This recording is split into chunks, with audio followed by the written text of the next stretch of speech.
Yo, what is going on, guys? Welcome back to another video. So as we enter the conference finals, 4 teams still remain, but 28 team seasons have come to an end. So I thought by now I could do this video on what I think the 5 most surprising and disappointing teams this season are. Because although the 4 teams that are still alive have been very impressive, I don't think any of them are like shockers that they're here, even when you look at it from a preseason perspective. Maybe the New York Rangers, you thought the Carolina Hurricanes or Devils would come out of the Metro, or the Florida Panthers would have a post-Cup final hangover, but definitely not Dallas and Edmonton are surprises. If anything, the expectation, the bare minimum was to get to the conference finals. So we're going to be looking at the 28 teams that have been eliminated thus far, and I'm going to give you my top 5 most surprising and most disappointing. I think you guys can understand what I mean by surprising. If a team that I thought was going to finish with like 75 points ended up with 90, ended up making the playoffs, they'd be high in the surprising list. In the reverse goes for the most disappointing. This is going to be based on more so my personal predictions, although my personal predictions do kind of line up with the consensus. I wasn't like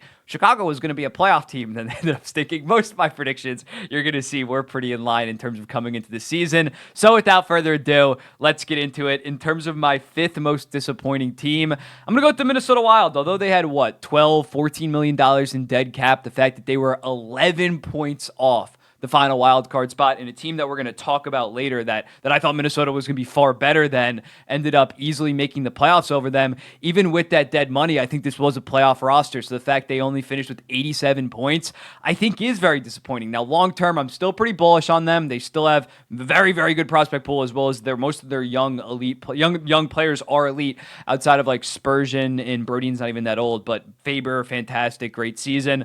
Boldy, Kaprizov, Ek, Rossi, I don't even know if Rossi's going to be on the team, but they're still a very young team. But I think this season, objectively, even with the dead money, you expected to make the playoffs. They had safely made the playoffs each of the last 3 seasons. So the fact that they did have this fall, although it can be justified with the fact that they were missing $12 million in cap, that's 2 very good players.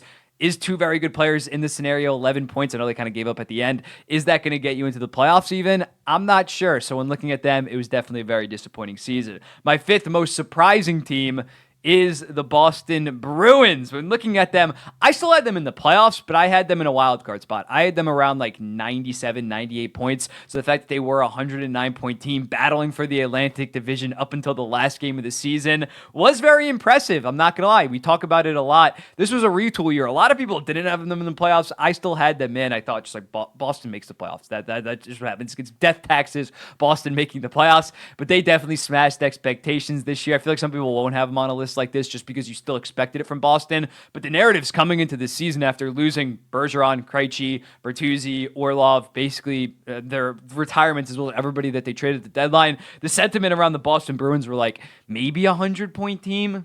That would be a smashing success, and they ended up being a 109-point team, winning around and taking a very, very good team, an actual contender, to 6 games. Jeremy Swayman was fantastic. So I think the Boston Bruins are one of the most surprising teams, even though they have consistently been one of the best teams in the entire NHL. Basically my entire life, they smashed expectations. Not nearly enough people are talking about it right now. The Ottawa Senators, for the 4th most disappointing team. When looking at them, I would understand if you have them 3rd. I don't think you can make an argument for them at 2nd. But when looking at them, they had massive expectations. Now, when looking at Ottawa, it was unacceptable, don't get me wrong. But the goaltending was such a glaring and identifiable problem with this team that I think going forward, as long as they fix that, they can hopefully be right on the good track. But after trading for Jacob Chikrin, signing Korpisalo, who just blew up in your face, it's just unacceptable. Yes, you got some tough breaks with Josh Norris, career in jeopardy at this point, as well as some other injuries. It's simply unacceptable for the Ottawa Senators, a team that you were expecting to take another step. They had 86 points last year. This year, they were below 500. Unacceptable. And of course, in typical Ottawa fashion, they were in line for like a top 5 pick, like the 4th or 5th overall. Then they went on a goddamn heater at the end to build their confidence back up, and they fell to 7th overall. Typical Ottawa, very disappointing season. I can't quite say top 3 just because I know the goaltending was so bad that they still have a lot of elite talent, but very, very, very disappointing. Another Atlantic team, the 4th most surprising team this season, the Detroit Red Wings. I wasn't that high on them coming into the season. I had them at like 80, 81 points. The fact that they were alive up until the end of the season, and a lot of their guys took that next step. Lucas Raymond was fantastic. The Brink had started out very good, but then kind of slowed down a little bit, but Larkin was legit. They really surprised me. A lot of their older players really stepped up. Am I fully sold on the Yzer plan going forward? Not 1,000% because a lot of their guys were like the older guys outside of Raymond and Sider, but it was a very impressive season from the Detroit Red Wings. Patrick Kane was fantastic for them. They smashed, I wouldn't say they smashed expectations. Making the playoffs would have been that, but the fact that they were so close to making the playoffs, not a lot of people had them in the playoffs. I think probably like 25 maybe percent of people had them sneaking into wild card spot, but they definitely took another step in terms of being a highly competitive team in the Atlantic Division. So I think they got to be on a list like that. Third most disappointing, we are keeping it in the Atlantic Division. I'm gonna go with the Buffalo Sabres. I think the Buffalo Sabres are a little bit more disappointing than the Ottawa Senators, just because they actually got really good goaltending, especially down the stretch from UPL. The fact that this team did take a pretty massive step back at times, they were fantastic. They almost went on a little stretch at the end of the season, but they just consistently didn't really put it together. You look at it, a guy like Tage Thompson, they were kind of banking on to be your number one center after he had 47 goals, 47 assists, was not nearly the same player. Dylan Cousins took a step back. Alex Tuch took a step back.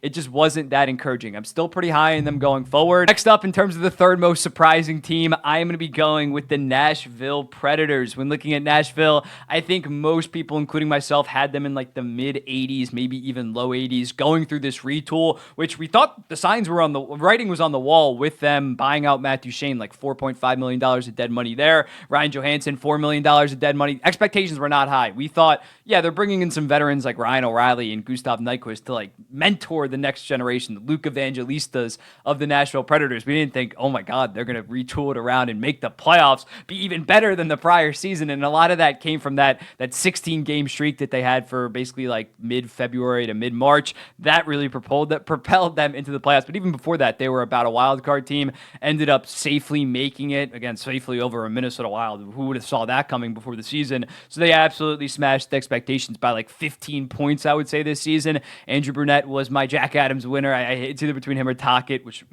Vancouver might be on this list as well. So in looking at that, Nashville, a fantastic season for them, well past expectations. Second most disappointing, got to go with the Pittsburgh Penguins. When looking at the Pittsburgh Penguins, yeah, they put all their eggs into the basket of Erik Karlsson, him becoming that, or staying that Norris level guy. He played good in his first season, but considering they just shat the bed, they were just not that good of a team. They never really put it together. Special teams never really put it together. As a result, they sell Jake Gensel 7 months after they acquire Erik Karlsson. That is massively disappointing, especially not even relative to expectations, because they were still in the playoff hunt down the stretch. But I think when you factor in, when you're talking about disappointment, and you look at the fact that they went all in, they have this old core, there's no, learning years, there's no development years where you're this old of a goddamn core and this successful of a core. You need to make the playoffs. Even if they made the playoffs, I wouldn't have been satisfied if I was a Penguins fan with the first round exit, considering we might not have another goddamn run in them. So at this point, if you're a Penguins fan, you got to be pretty down to your dumps. You don't even have a first round pick this year, which would have been, 14th overall. Massively disappointing. Second most surprising, Vancouver Canucks. I have the Vancouver Canucks here. I was pretty high in the Vancouver Canucks coming into the season. I had them as my most underrated team, so I am taking a little bit of the general consensus. Might have been a little bit lower on them than this, so that's why I only have them second, but still, smashed expectations. Even me having them, I think, at like 94 points. They were either in the wild card or just outside of it. They still were, a 109-point team. They were fantastic this year. They might have been even higher than that. I'm going to have to standings check. But when looking at them, win the division, even, I don't have to consider Edmonton having that horrible start. Vancouver put them in that horrible start, beat them 3 times in the first month. But when looking at Vancouver, yeah, I wouldn't have them number one just because they had the superstar talent. We knew that. They just needed to get depth and good goaltending. Thatcher Demko needed to bounce back. Still surpassed expectations. But if you told me before the season that Vancouver was going to be a safe playoff team, I'd been like, yeah, that makes sense. The Pacific isn't that good, on top of the fact that they have the star power. So when looking at Vancouver this season, I keep on saying Edmonton. When looking at Vancouver, smashed expectations. Very, very good season. Win around. About, unless they won the goddamn Stanley Cup, about as good as you can get for the Vancouver Canucks for so long, besides the COVID year, not making the goddamn playoffs. They murdered expectations. In terms of the most disappointing team, it's the New Jersey Devils, of course. It's the New Jersey Devils, without a doubt. This was a consensus top 3 cup favorite, I would say, coming into this season after having 112 points, winning around last year. Everybody was rallying around them, either winning the Metro Division, winning the Stanley Cup. Nobody had this team missing the playoffs. Nobody. And missing the playoffs pretty comfortably. They were basically out of it for the last month of the season. It was the Capitals, Penguins, Detroit, and Philly, battling it out for the final spot. New Jersey wasn't even to be seen. New Jersey selling at the deadline. Now with them, the goaltending is very apparently the problem. It is a very obvious problem in New Jersey that they need to get goaltending. The defense core has to be better. Do not get me wrong, but I think it will get better. Luke Hughes and Simone Nemitz are only going to get better. Dougie Hamilton maybe not that good defensively, but him being back is going to improve the defense core. So I think they're going to be good going forward. But this year was one of the biggest failures of a singular season coming into it with the amount of expectations that New Jersey had. Really just crazy that they, if you told October 1st me that they were going to miss the playoffs, my mind would have been goddamn blown. I didn't even have them winning division. I had them like 106 points, but still, I thought I'm safely in over the goddamn Washington Capitals. And then lastly, my most surprising team, I'm going to go with the Philadelphia Flyers. I get what you're saying. If anybody's saying Canucks should be number one, considering they were an actual contender. But again, Vancouver actually had the star power. I could have seen that happen. If you told me on their last game of the season, the Flyers would have had a chance to make the playoffs, I wouldn't have believed you. When looking at this team coming into the season, this was an aggressively below average team. Nothing they really did was elite outside of maybe Carter Hart goaltending, but they lost him mid-season for reasons. So in looking at it, they were just an aggressively average below average. Just they didn't have any stars. The defense core was like Rasmus Ristolainen, Cam York. Why am I blanking on his name? Hold with me. It's Travis Sanheim, guys like that. Nothing stood out about this team. I think everybody had them bottom 7 because although they maybe had some like a bunch of average players, they had some depth in terms of just like being average compared to like a Chicago or San Jose. They lacked any juice, but despite that, they were safely in a playoff spot for the first 3 to 4 months of the season. And even though they choked it away, still them finishing with 87 points when most people probably had them at the 70. I had them at like 65 coming into the season. Everybody had them as bottom 6 teams for the most part. You probably had Ottawa ahead of them. You had let me try to think. Besides Chicago, San Jose, Montreal maybe, in Columbus, I think most people probably had Philadelphia below Columbus, considering Columbus was aggressive that offseason. We all thought Philadelphia, this was entering a rebuild, a pretty deep rebuild, and instead they were a couple points off the playoffs, alive literally till the end. So very impressive for the Philadelphia Flyers. I think they are the most surprising team this season, although it was a collapse at the end of the year. The fact they were there is just absolutely mind-blowing. But let me know in the comments, what do you think about this? Who do you think was most surprising? Who do you think was most disappointing? I'll be seeing you in the next one.